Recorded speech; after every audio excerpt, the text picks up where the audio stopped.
ख्याति की तेज आवाज में रोने की गूंज से सन्नाटा टूटता है और पराग तुरंत वहां पहुंच जाते हैं। चिंतित स्वर में पूछते हैं, क्या हुआ? आप तो साले साहब से मिलने गई थी ना? सब ठीक है?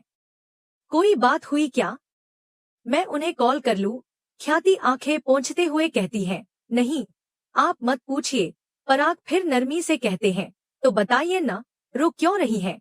ख्याति झूठ बोलने की कोशिश करती है, मैं इसलिए रो रही हूँ क्योंकि टेबल से टकरा गई, दर्द बहुत ज्यादा हो गया, सहन नहीं हुआ। पराग हंसते हुए कहते हैं, अरे तो ऐसी बात है, मैं टेबल हटा देता हूँ। लेकिन ख्याति जल्दी से रोक देती है, नहीं, मत हटाइए, इसमें प्रेम का स्पर्श है, पहले उसका फेवरेट था ये। पराग गंभीर हो जाते हैं, कुछ कहे बिना वहां से हटने लगते हैं। मैं पार्टी में जा रहा हूँ। ख्याति का स्वर सख्त हो जाता है, ठीक है, जाना है तो जाओ, बताना जरूरी तो नहीं समझा तूने कभी? अब आकर हमें हुक्म दे रहा है? क्या बचपन से यही सिखाया मैंने? पराग थोड़ा झेंपते हुए कहता है, ठीक है, चलो। नजर बट्टू अंदर क्यों है? यह सवाल राघव से पूछा जाता है, जो माहौल को थोड़ा हल्का करने की कोशिश करते हैं। राघव कहता है, ठीक है, कोई बात नहीं, डिलीवरी मैं कर देता हूँ। अनुपमा बोलती है, तुम्हें धूप में चक्कर आते हैं, तुम क्यों जाओगे? राघव मुस्कुराते हुए जवाब देते हैं, छोड़ो ना अनुपमा बेन, ऐसा लगता है जैसे सूरज भी आज चादर ओढ़ लेगा। अनुपमा कहती है, ठीक है, मैं चली जाती हूँ, तुम बस 2 घंटे के लिए सब संभाल लेना। राघव फिर अनुपमा के पास आता है और संकोच से कहता है, अनुपमा जी, मैं कुछ कहूँ, बुरा तो नहीं लगेगा? अनुपमा पूछती है, कहिए ना, क्या बात है? राघव धीरे से कहता है, डिलीवरी मैं कर लूंगा। अनुपमा हैरानी से पूछती है, क्यों? आप तो बाहर जाना नहीं चाहते थे? राघव गहरी सांस लेते हैं, हाँ, नहीं जाना चाहता था, लेकिन मैं कब तक छिपा रहूंगा? और यह देखिए, यह अर्जी है। अनुपमा पढ़कर कहती है, आप अपना केस फिर से खोलना चाहते हैं? राघव सिर हिलाता है, हाँ, और इसकी हिम्मत आपने ही दी है। धन्यवाद, अब आप मेरे अच्छे दोस्त बन चुके हैं। अनुपमा मुस्कुराते हुए कहती है, दोस्त? हाँ, दोस्त ही है। आपने जो किया वो बहुत हिम्मत का काम है। अब तुम्हें अपनी जिंदगी को फिर से खड़ा करना है, सर उठाकर जीना है। राघव कहता है, मुझे नहीं पता मेरी जीत होगी या हार, लेकिन मैं चाहता हूँ कि इज्जत से जिंदगी जीऊं। फिर वह एक फूल उन्हें देता है, यह आपके लिए है। यह सूख गया था, लेकिन आपने इसे फिर से ताजा कर दिया, जैसे मेरी जिंदगी को भी। अनुपमा भावुक हो जाती है, सुबह ही देना चाहते थे, लेकिन डर रहे थे कि मैं कुछ गलत ना समझ लूं, है ना? राघव मुस्कुराता है, हाँ, और आपने किचन की लाइट से लेकर पंखे की आवाज तक सब सही कर दी। यकीन मानिए, एक दिन सब कुछ आपकी जिंदगी में भी ठीक हो जाएगा। इसी बीच राही बहुत उम्मीद से प्रेम की तरफ देख रही होती है। वह उसे चार्जर और लैपटॉप थमाती है। प्रेम ले तो लेता है पर कुछ बोलता नहीं।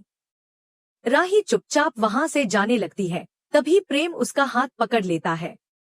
आंखों में देखे बिना कहता है, देखो, मैं चाहता हूँ कि तुम अपने आप को तकलीफ मत दो, मैं हूं ना तुम्हारे साथ। राही की आंखों में आंसू हैं, वह कहती है, क्या करूं, कुछ समझ नहीं आता, उलझ गई हूं, मम्मी से बात करनी पड़ेगी। रात हो जाती है जब मोहित आते हैं। उनका चेहरा गुस्से से भरा होता है। आपने अपने बेटे को छोड़ दिया, अपने सौतेले बेटे के लिए। क्या कभी सोचा कि मैं किस हाल में बड़ा हुआ? मेरी माँ तो मुझे जन्म देते ही चली गई थी, लेकिन आपने भी कभी मेरी तरफ नहीं देखा।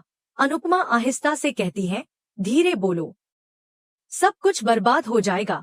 मोहित चिल्लाते हैं, बर्बाद ही करने आया हूँ। आपने मुझसे जो किया वो कोई माँ अपने बेटे से नहीं करती।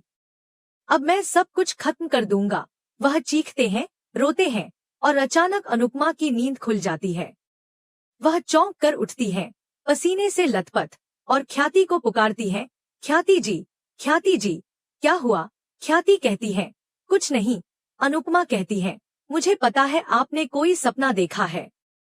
प्रेम ठीक है, सुरक्षित है। ख्याति सिर हिलाती है, हाँ। अनुपमा कहती है, कोई समझे ना समझे, प्रेम समझे या ना समझे, लेकिन मैं आपको समझती हूँ, हमेशा साथ हूँ। पर यही कहने वाले लोग सबसे पहले भागते हैं, ये ख्याल भी दिल में आता है।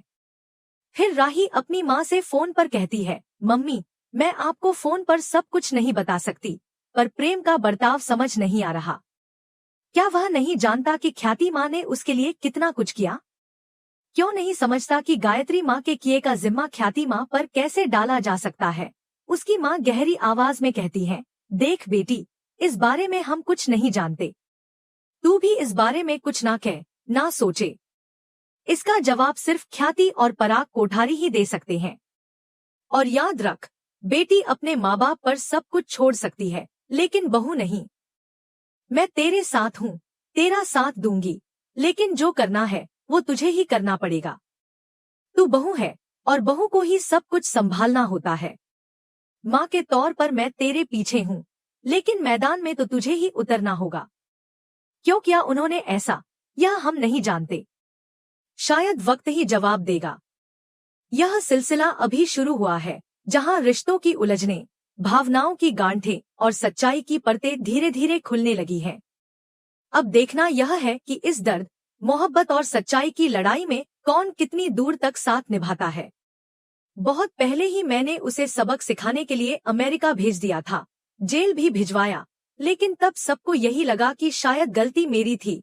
मैंने अपनी ही बेटी के साथ ऐसा क्यों किया?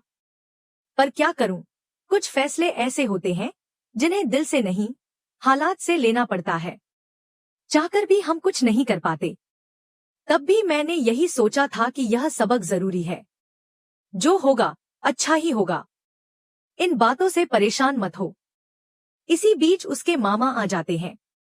वो जैसे ही उन्हें देखते हैं, आंखों में उम्मीद जग जाती है।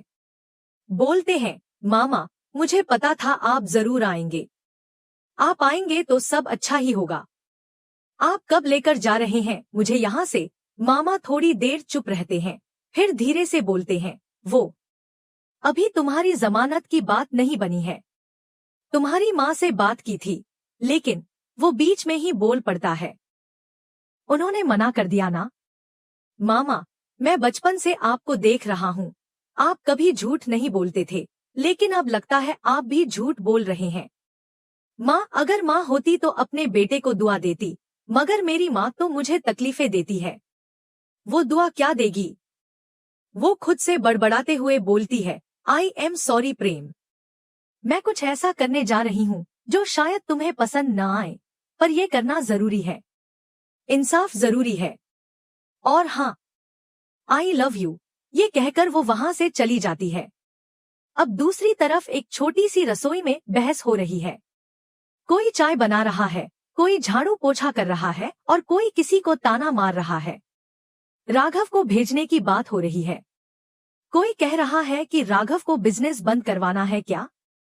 खुद ही खाना बना रही है, खुद ही डिलीवरी पर जा रही है। कोई समझ ही नहीं पा रहा कि आखिर करना क्या है।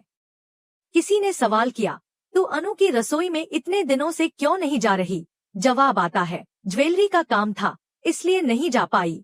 तभी परी बोलती है, या फिर प्रेम नहीं आता इसलिए तू नहीं जाती। बातों का पिटारा खुल जाता है। कोई कहता है, सुबह का नाश्ता भी चैन से नहीं करने देते, बस एक दूसरे की टांग खींचो। माँ ही भी कुछ बोलती है तो उसे डांट दिया जाता है।